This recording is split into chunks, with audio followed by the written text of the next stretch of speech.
What's up, guys? My name is Jake, and welcome to Abandoned, episode 42. This is the show where we talk about some of the most interesting abandoned places in the world. This video is sponsored by NordVPN. For a limited time, get 75% off a 3-year plan at nordvpn.com/BSF.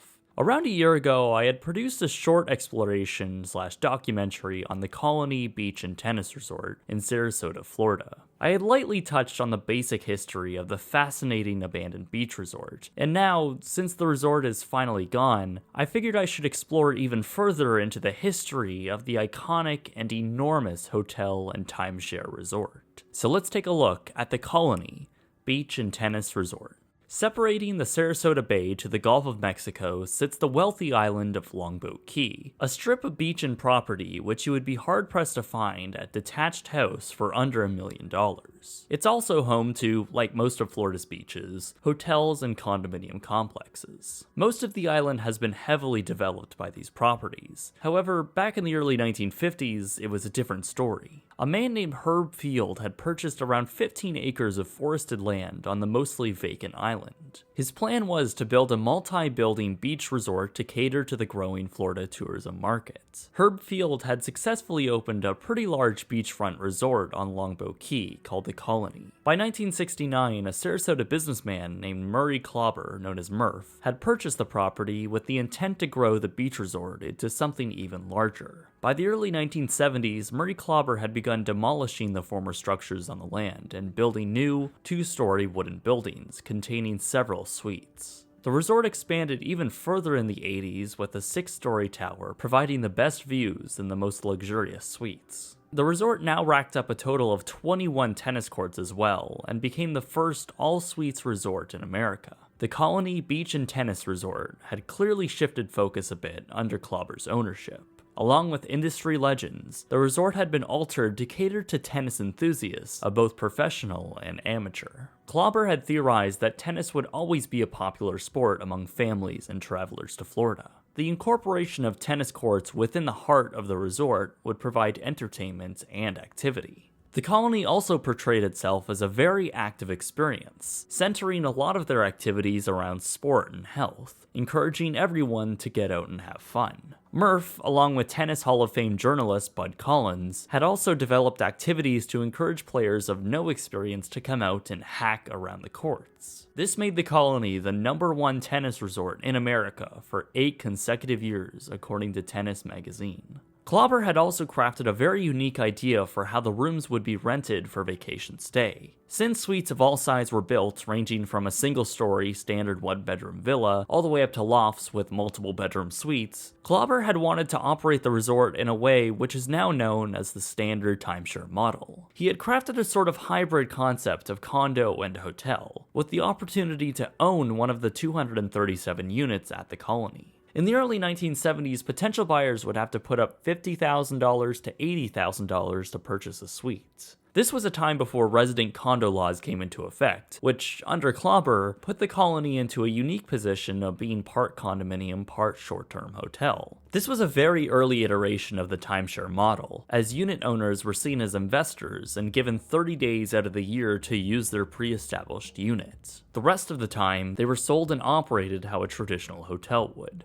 Through the coming years, the Colony built a very special reputation. Most of the resort's high-level positions were being run by the Clobber family, most notably his daughter acting as general manager and his son as lead chef at their now locally famous restaurant. The property grew into a family-friendly resort, packed with fun activities and a down-to-earth atmosphere that you couldn't really find anywhere else on Longboat Key. Not only was it a great place to work, but the homey atmosphere for guests created its own group of families and couples who would plan their whole vacations to Sarasota. I know this because I sat down with Jessica Brada, a former guest at the resort who has been traveling there for years, just to stay at the Colony. I remember my parents would be like, we're going to plan another trip to the Colony. They were never like, we're going to be going to Florida somewhere. I think you can travel anywhere and go to a chain resort. And this was just not that bad. It wasn't like a random hole in the wall either. They were famous. People went there, and so the fact that it still was able to maintain like a charm of a family resort is, I think, in retrospect, really pretty impressive. But it's definitely what kept us going year after year, because I think that if it was just like any other nice place that are everywhere in Florida, we might have chose the other shore, like gone to the east coast of Florida one year, or maybe we would have gone to a totally different location another year, and it was like the whole vibe of the place made it so that I know for us that it was worth making it a regular vacation instead of just, a 1 or 2 time thing. In 2001, the resort became even more widely known for a very important person staying there on a day that changed the world. The hotel has seen its share of celebrities like Denzel Washington and Burt Reynolds, but also several presidents and nominees like Jimmy Carter and Al Gore. On September 10th, 2001, President George W. Bush was in Sarasota for an educational tour, which the following day would bring him to the Booker Elementary School. However, that night, the President of the United States ate dinner with several other political figures, including Florida State Governor, at the colony's signature beachside restaurant. This was a huge deal for the resort, as a custom menu was created for the event, and President Bush fell asleep in one of the 3 penthouses in the main tower. The following September day, George Bush went for a morning jog around Longboat Key, then transported to the school where he was alerted of the events in New York. And from then, the world was changed. There was also rumors and a police report filed that suspicious men had been at the colony on the 10th and shouted something of a threat at the president. However, I couldn't find any other concrete evidence, and the claim just remains at a notable rumor. Problems began after the 2004 hurricane season, which severely damaged much of the relatively weak wooden buildings. With the decline of tourism post 9/11, this was a deadly combination that financially hit the resort hard. Clobber had estimated the necessary repairs to cost well over $12 million.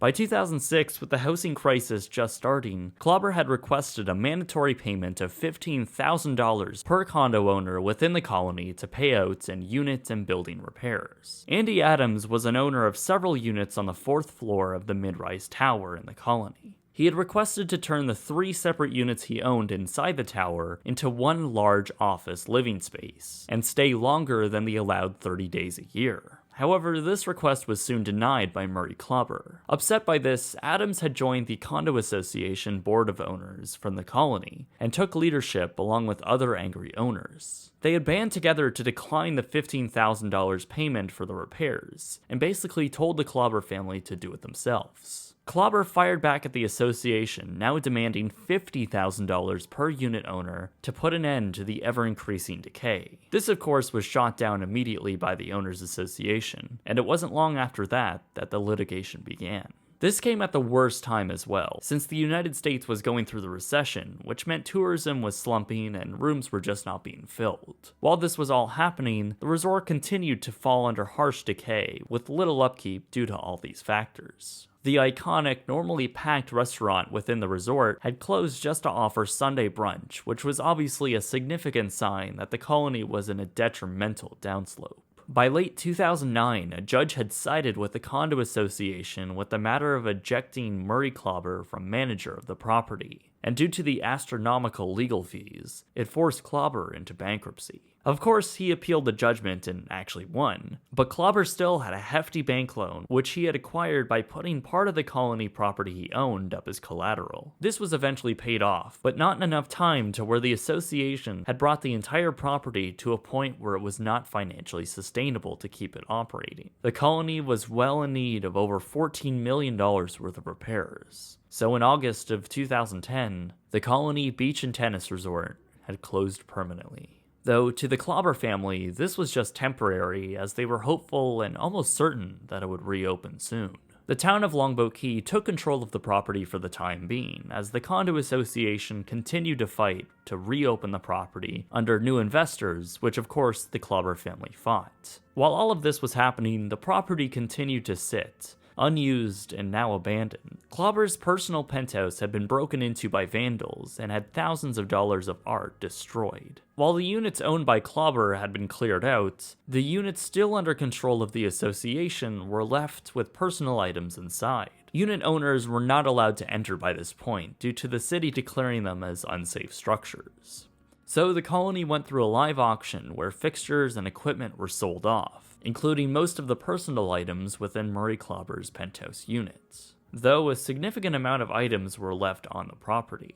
In 2013, Chuck Whittle, president of an Orlando-based development company, had joined forces with the Condo Association to work on a deal for redevelopment. By this time, an in-ground chain-link fence had been built surrounding the property, deterring the ever-increasing vandalization. Unicorp began with various proposals to redevelop the colony, starting with a timeshare owner buyout of $138,000 and place a smaller hotel/condo resort on the land.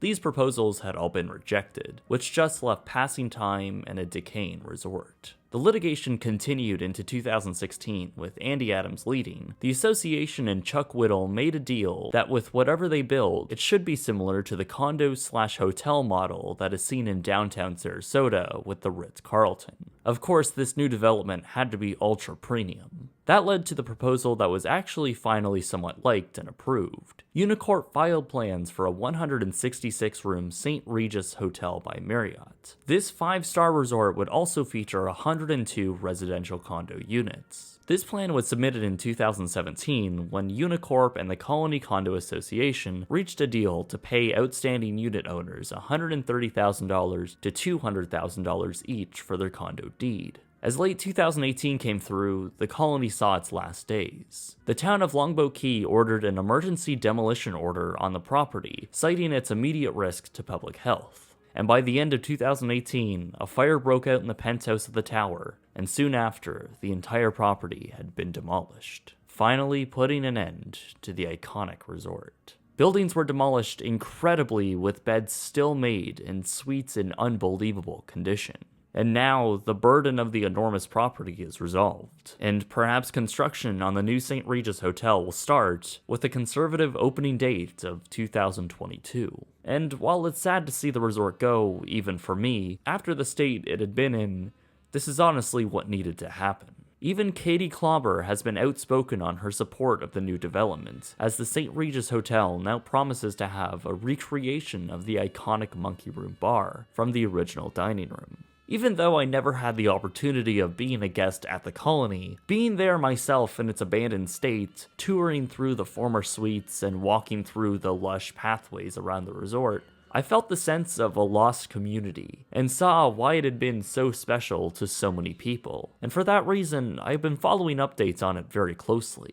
At the time of writing this, my abandoned beach resort video still remains my favorite video because of how spectacular the colony was, and how surreal it felt being there. And I'm not alone. So many people who stayed there will always hold the colony as that special place they always used to visit. And while the new St. Regis may not hold the same feelings, the legacy of the colony and Murph Klauber will always live on in Longboat Key, and in timeshare resorts across the country.